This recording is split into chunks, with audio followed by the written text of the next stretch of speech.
ರಾಜ್ಯದಲ್ಲಿ ಬರಗಾಲ, ಡ್ಯಾಂಗಳಲ್ಲಿ ನೀರಿಲ್ಲ, ಮಳೆ ಬರುವ ಸೂಚನೆ ಇಲ್ಲ. ಇಂಥ ಸಂದರ್ಭದಲ್ಲಿ CWRC ಆದೇಶ ಕೊಟ್ಟಿದೆ ಕರ್ನಾಟಕಕ್ಕೆ ತಮಿಳುನಾಡಿಗೆ ನೀರು ಬಿಡಿ ಅಂತ.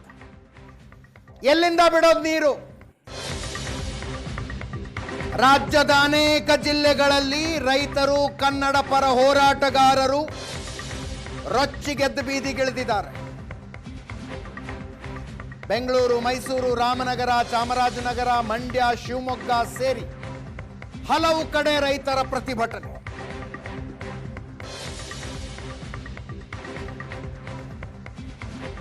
CWRC ಆದೇಶಕ್ಕೆ ಆಕ್ರೋಶ.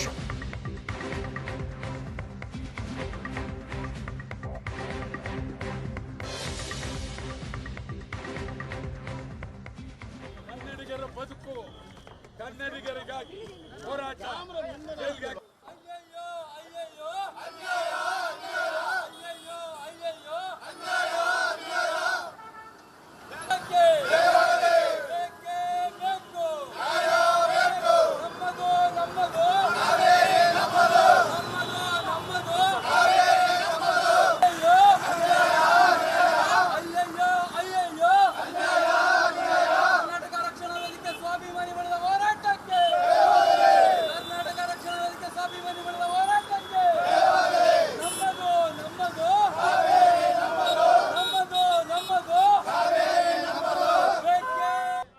ಸರ್ಕಾರ ಯಾವ ಮುಲಾಜಿಲ್ಲದಲೇ ತಿರಸ್ಕಾರ ಮಾಡಬೇಕು ಅನ್ನುವುದು ನಮ್ಮ ಆಗ್ರಹ. 15 ದಿವಸ 4.5 TMC ನೀರನ್ನ ಕೊಡಬೇಕು ಅಂತ ಹೇಳಿ ಕರ್ನಾಟಕದ ಪಾಲಿಗೆ ಮರಣ ಶಾಸನವನ್ನು ಇವತ್ತು ಕಾವೇರಿ ನೀರು ನಿಯಂತ್ರಣ ಸಮಿತಿ ಕೊಟ್ಟಿರುವಂಥದ್ದು. ರಾಜ್ಯ ಸರ್ಕಾರ ಕಾವೇರಿಯ ನೀರು ನಿವಾರಣಾ ಪ್ರಾಧಿಕಾರದ ಮುಂದೆ ನಮ್ಮ ಮನವಿಯನ್ನು ಸಲ್ಲಿಸಬೇಕಾಗತ್ತೆ. ಅಲ್ಲಿ ನಮ್ಮ ಪರಿಸ್ಥಿತಿಯನ್ನು ಅವರಿಗೆ ತಿಳಿಸಬೇಕಾಗತ್ತೆ. ಇವತ್ತು ಕರ್ನಾಟಕದ ಕಾವೇರಿ ಪ್ರದೇಶದ 3 ಡ್ಯಾಮುಗಳೇನಿದ್ದಾವೆ, ಈ ಯಾವ ಡ್ಯಾಮುಗಳಲ್ಲೂ ಸಹ ನಮಗೆ ಸಿಗುವ ನೀರಿನ ಪ್ರಮಾಣ ಕೇವಲ 12 TMC ನೀರು. ಅದರಲ್ಲಿ ಒಂದು ತಿಂಗಳಿಗೆ ಬೆಂಗಳೂರಿಗೆ 3 TMC ನೀರು ಬೇಕಾಗತ್ತೆ ಕುಡಿಲಿಕ್ಕೆ. ಇನ್ನು ಉಳಿದ 9 TMCಯಲ್ಲಿ ನಾವು 4.5 TMCಯನ್ನು ತಮಿಳುನಾಡಿಗೆ ಬಿಟ್ಟರೆ ನಮಗೆ ಕುಡಿಯುವ ನೀರಿಗೆ ನಾವು ಏನು ಮಾಡಬೇಕು? ಕರ್ನಾಟಕದ ಯಾವುದೇ ಡ್ಯಾಂಗಳಲ್ಲಿ ನೀರಿಲ್ಲ. ಮಳೆ 20% ಮಳೆ ಬಂದಿಲ್ಲ. ಇಂಥ ಸಂದರ್ಭದಲ್ಲಿ ಕರ್ನಾಟಕದಲ್ಲಿ ನಾವು ಬೆಂಗಳೂರು ನಗರದಲ್ಲಿ ಕುಡಿಲಿಕ್ಕೆ ನೀರನ್ನ ಕೇಳಿದ್ರೆ ತಮಿಳುನಾಡವರು ಕೃಷಿ ಕೇಳ್ತಾ ಇದ್ದಾರೆ. ತಮಿಳುನಾಡಲ್ಲಿ ಸಮುದ್ರಕ್ಕೆ ಸೇರ್ತಾ ಇದೆ ನೀರು.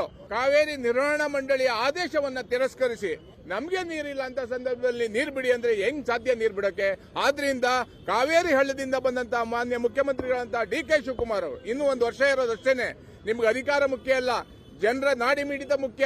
ಮುಂದೆ 5 ವರ್ಷ ನೀವು ಮುಖ್ಯಮಂತ್ರಿ ಆಗಬಹುದು.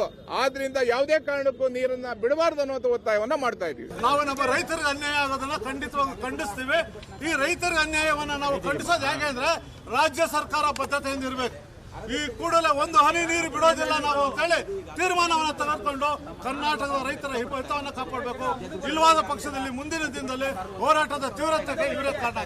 ನ್ಯಾಯ ಮಂಡಳಿ ಅದಕ್ಕೆ ಅನ್ಯಾಯ ಮಂಡಳಿ ಅಂತ ಹೆಸರಿಟ್ರೆ ಬಹಳ ಸೂಕ್ತ. ಕರ್ನಾಟಕ ಬಂದ್ನ ಚರ್ಚೆ ನಡೆಸ್ತಾ ಇದ್ದಾವೆ.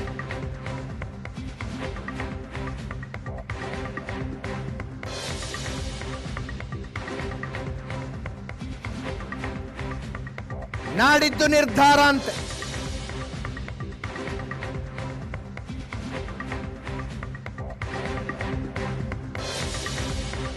ವಾಟಾಳ್ ನಾಗರಾಜರ ನೇತೃತ್ವದಲ್ಲಿ ಕರ್ನಾಟಕ ಬಂದ್ ಮಾಡುವ ಬಗ್ಗೆ ನಾಡಿದ್ದು ತೀರ್ಮಾನ ಕೈಗೊಳ್ಳಲಾಗುತ್ತೆ. ಪ್ರವೀಣ್ ಶೆಟ್ಟಿ ಅವರು ಹೇಳಿದ್ರು.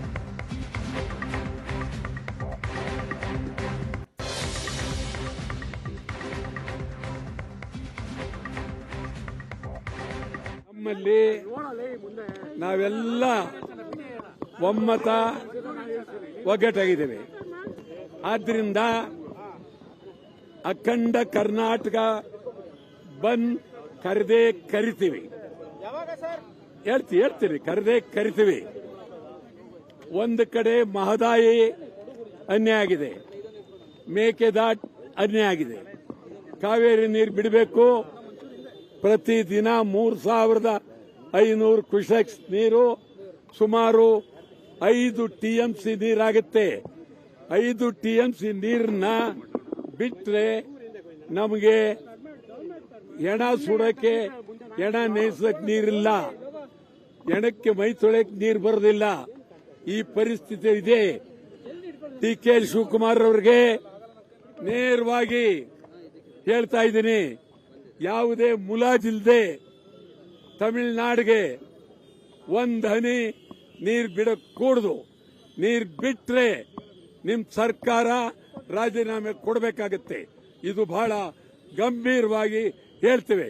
ವೈಯಕ್ತಿಕವಾಗಿ ನಿಮ್ಮ ಮೇಲೆ ನಮಗೇನು ಇಲ್ಲ, ಆಯ್ತಾ? ನಾವೆಲ್ಲರೂ ಕನ್ನಡ ಒಕ್ಕೂಟ ತೀವ್ರವಾಗಿ ತೀರ್ಮಾನ ತಗೊಳ್ತೀವಿ. ಇಡೀ ರಾಜ್ಯದಲ್ಲಿ ತೀರ್ಮಾನ. ನಾಳೆ ಇಲ್ಲ, ನಾಳಿದ್ದು ಬೆಳಗ್ಗೆ ಸರ್ತಿ ಇದು ಜಾಗ ಇರ್ತಲ್ಲ, ಅದು ಸರಿ, ನಾಳಿದ್ದು ಬೆಳಗ್ಗೆ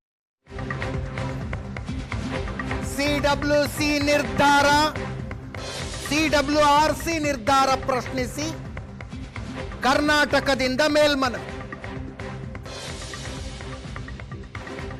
ನಾಳೆ ಮಧ್ಯಾಹ್ನ 2:15 ದೆಹಲಿಯಲ್ಲಿ ತುರ್ತು ಸಭೆ ಕರೆಯಲಾಗಿದೆ.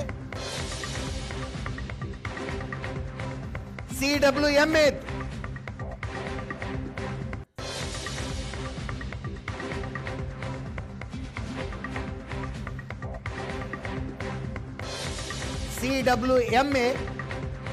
ಕಾವೇರಿ ನೀರು ನಿರ್ವಹಣಾ ಪ್ರಾಧಿಕಾರ, Cauvery water management authority.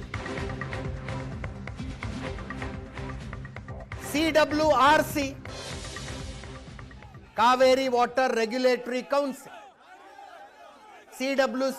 CWRC ನಿರ್ಣಯಕ್ಕೆ ಕರ್ನಾಟಕ ವಿರೋಧಿಸಿರುವ ಕಾರಣ CWMAದ ತುರ್ತು ಸಭೆಯನ್ನ ನಾಳೆ ಕರೆಯಲಾಗಿದೆ. ಕರ್ನಾಟಕದಿಂದ ಮೇಲ್ಮನವಿ ಸಲ್ಲಿಸಲಾಗುತ್ತಂತೆ.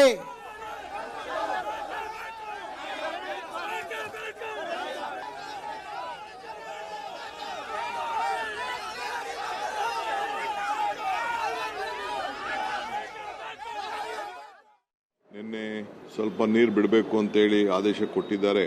ನಮಗಿನ್ನ ವರ್ಣ ಕೃಪೆ ತೋರಿಸಿಲ್ಲ.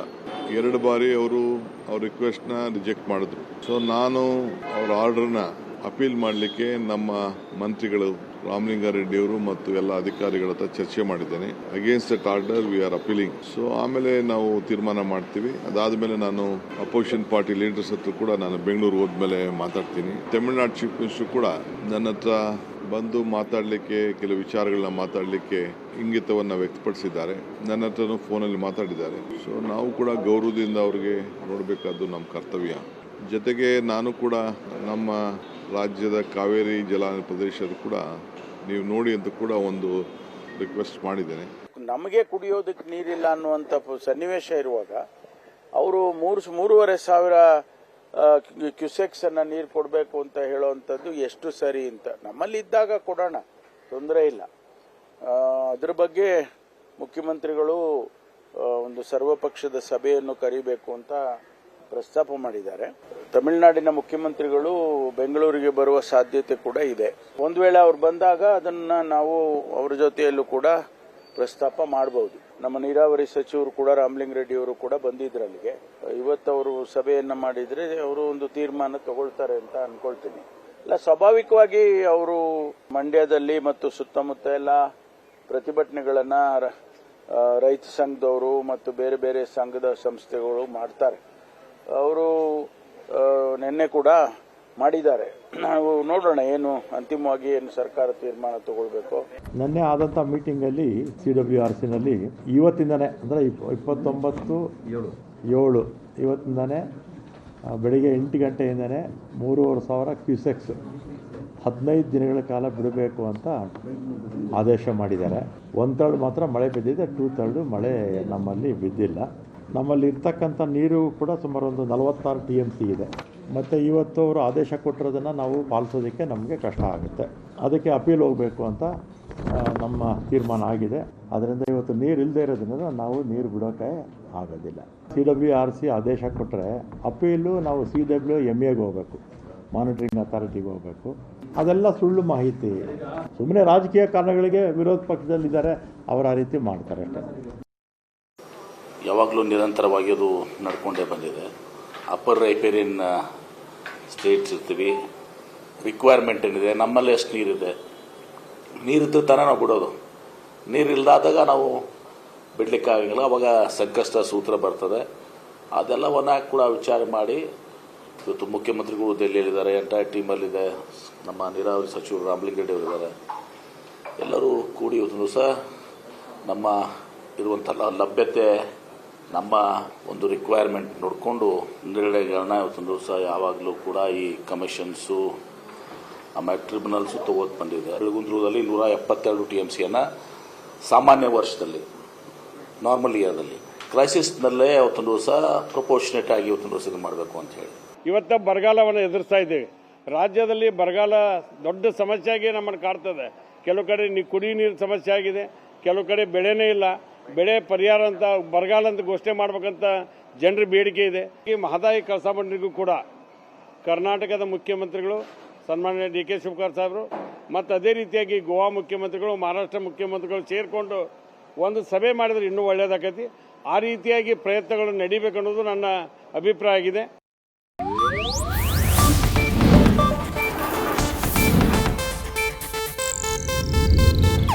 ಇದು ಏಷ್ಯಾನೆಟ್ ನ್ಯೂಸ್ ನೆಟ್ವರ್ಕ್ ಪ್ರಸ್ತುತಿ.